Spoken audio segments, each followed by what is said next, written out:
अली युवा मंच charitable trust समाज के विभिन्न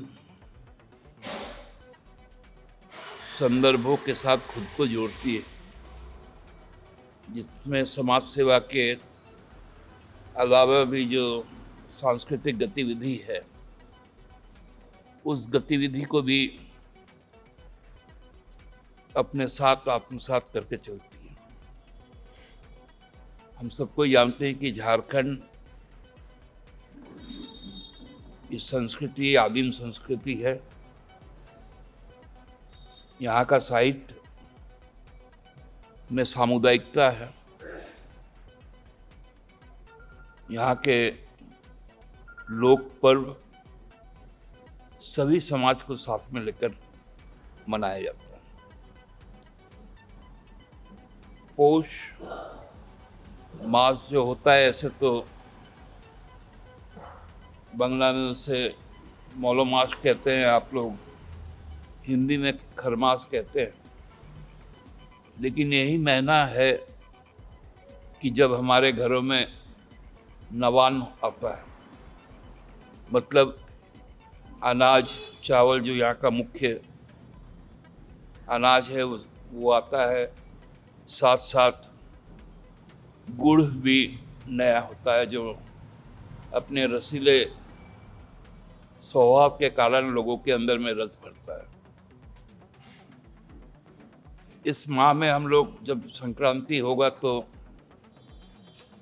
झारखंड के एक बड़े अंचल में मकर टूसू मनाया जाता है।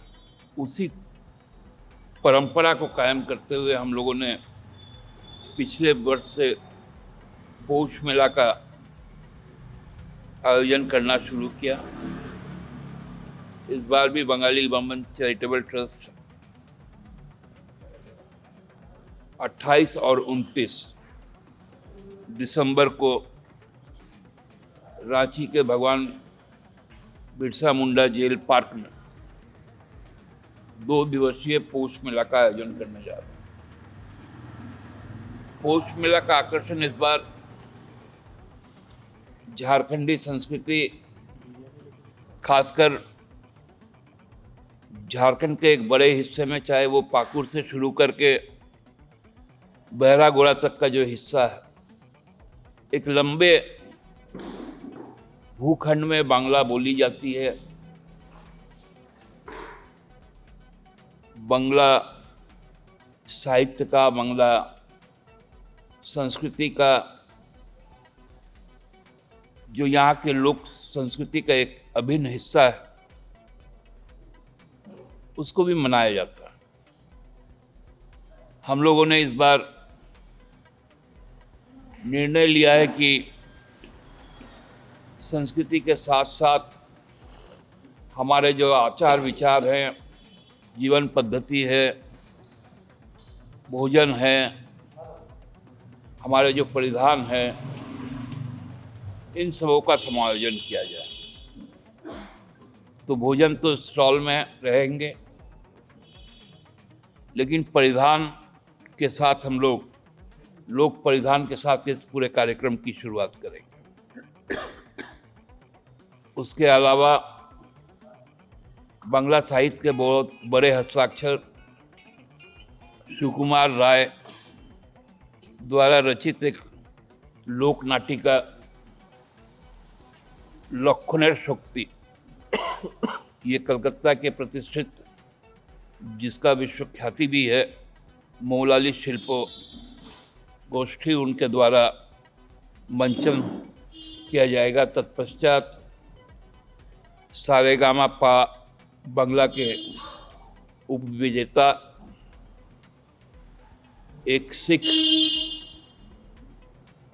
युवक गुरजीत सिंह के द्वारा लोकगीत प्रस्तुत की जाएगी।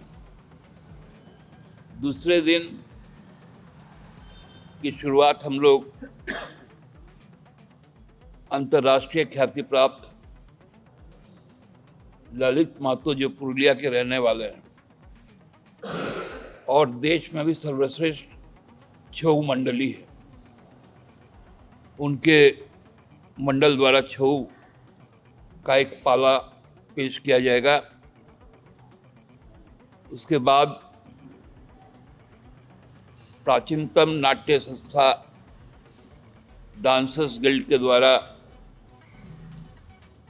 नृत्य की प्रस्तुति होगी और अंतिम जो आकर्षण होगा, जो इस मेले का सबसे बड़ा आकर्षण है, झूमुर रानी के नाम से प्रसिद्ध सारेगामापा की विजेता